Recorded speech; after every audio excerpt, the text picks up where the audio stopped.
Hi, I'm Carl Azus for CNN Student News. Jumping right into our first story this Thursday, the U.S. military has admitted that it's responsible for the bombing of a hospital in Afghanistan last weekend.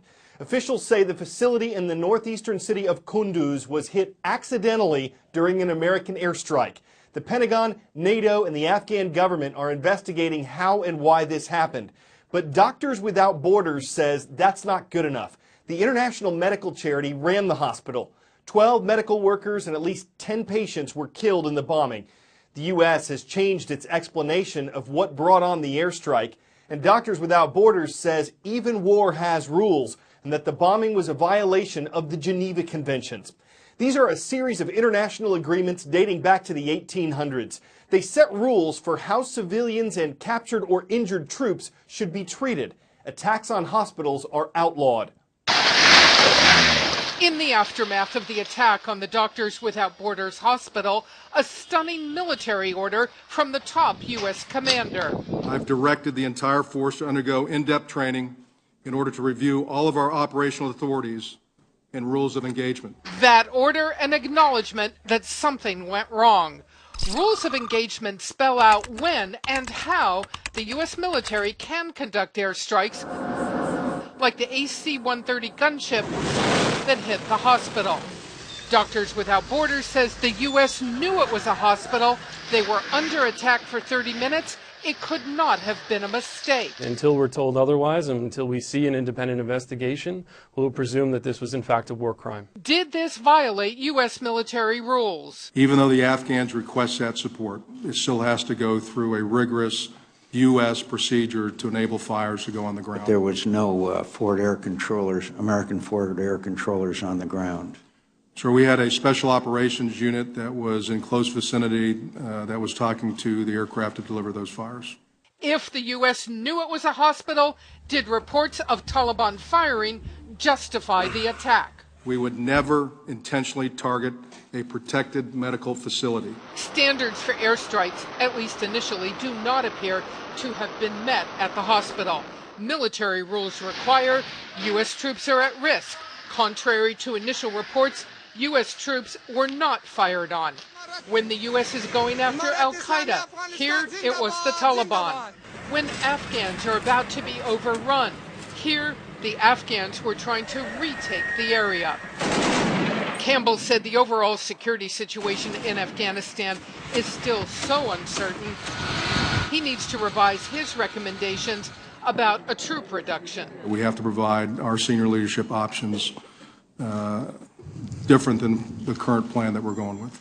It remains to be seen how many of the 10,000 U.S. troops still in Afghanistan will remain after the end of next year. But with ISIS, the Taliban, and al-Qaeda still pressing for their advantage in Afghanistan, it's very much an open question. Barbara Starr, CNN, The Pentagon.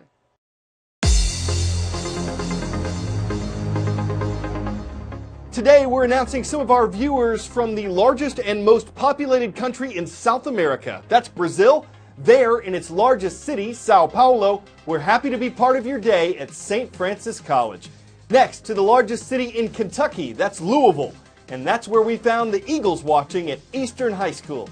And in eastern South Dakota, not too far from Sioux Falls, hello to everyone at Brandon Valley Intermediate School. It's in the city of Brandon. More unrest in the Middle East between Israelis and Palestinians. A number of small-scale attacks by Palestinians have killed or wounded several Israeli civilians, including a 15-year-old boy who survived an assault on Sunday. Israeli police have been accused of shooting and killing a 13-year-old Palestinian boy on Monday. Last week, Israel restricted access to an ancient part of Jerusalem where 2 attacks on Israelis occurred. That angered Palestinian leaders because it's a holy site. Most Palestinians are Muslims, and Islam's third holiest site is in Jerusalem's Old City. It's known to Muslims as the Noble Sanctuary. Most Israelis are Jewish, and Judaism's holiest site is the same complex. It's known to Jews as the Temple Mount. Tensions between Israelis and Palestinians go back decades, and some are questioning whether some peace agreements between the two sides still stand. The Oslo Accords have been the bedrock, the basis of cooperation between Israelis and Palestinians ever since they were signed back in 1993. Now, this all started with secret meetings between Israelis and Palestinians in the early 90s. These meetings went on for a while before it became known, before the details really came out about what the accord was all about and what it would accomplish. One of the big points here was that Palestinians recognized Israel's right to exist, and Israel recognized the PLO, the Palestine Liberation Organization, as the Palestinians' legitimate governing body. That was a big step, and it led to more progress from there. Part of Oslo was to lay down a foundation of moving forward between these two sides, between Israelis and Palestinians, for example, on security coordination, on economic considerations, and on setting a timetable for pushing negotiations forward. It set a 5-year timetable for creating a peaceful two-state solution. That was the idea. That was Oslo 1. 2 years later came Oslo 2, which was an expansion on Oslo 1, but essentially built on the same agreement, cooperation and coordination between Israelis and Palestinians, and trying to move the peace process forward. Oslo left a lot on the table. It didn't try to hammer out what would happen with Jerusalem or where exactly the borders between an Israeli state and a Palestinian state would be.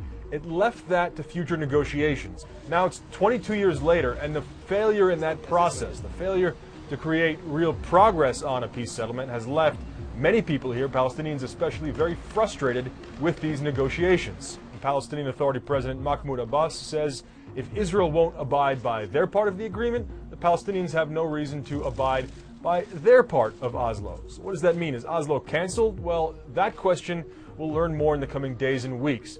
But if it is canceled, that means the basis for cooperation between these two sides and the agreement that really pushed forward cooperation here is gone. That could move this whole process back to square one, or it could take it in an entirely different direction.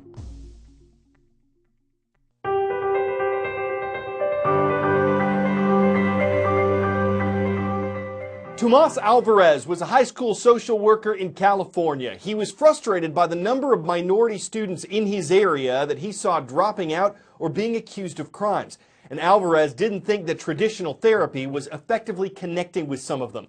So what he did about it makes him today's study in character. I really grew up in a lot of different places. When you have a lot of things that aren't stable, it kind of gets you in a really bad situation.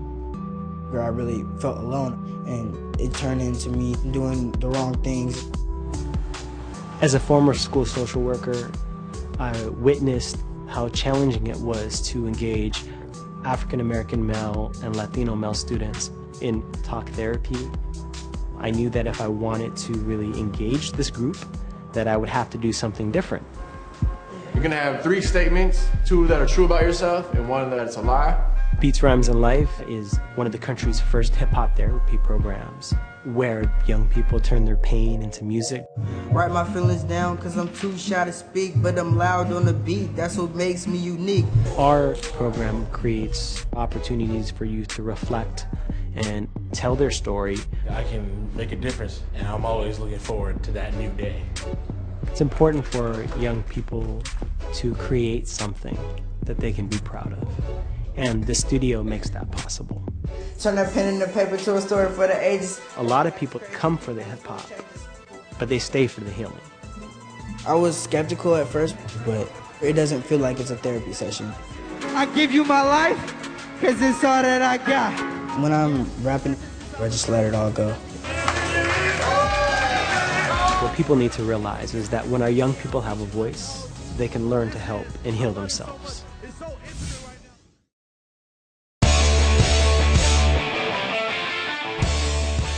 Before we go, you've seen dogs, you've probably seen a mechanical bull, but have you ever seen a dog ride a mechanical bull? Now you have. Haley, that's the dog, she's a rescue. She's also a cattle dog, taking that title to new heights. Haley doesn't need to work on the farm because she's an attraction at fairs and rodeos. She knows how to sit and stay even when the bull beneath her feet is doing anything but. So that ain't her first rodeo. And what cattle do this? With such excellent mechanics and an ability to find balance that's simply uncanine, it's no wonder Haley rounds up a crowd whenever she saddles up to ride. CNN Student News swings back your way tomorrow.